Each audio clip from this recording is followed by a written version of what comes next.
আসসালামু আলাইকুম সবাইকে, কেমন আছেন? আমি সকাল সকাল হাঁটতে বেরিয়ে গেছি শীতের সকালে, ঠান্ডা ঠান্ডা।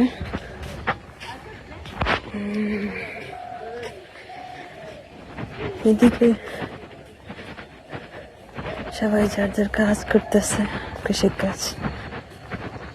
কিন্তু বাড়িটা প্রপারে বলা চলে, আমার প্রপারের মধ্যে একটু নীরব, যেখানে লোকালয় একটু কম, প্রপার।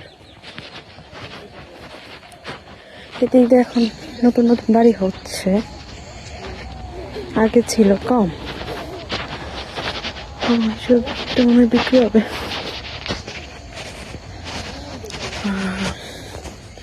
সকালের সূর্য দেখতেই ভালো লাগতেছে।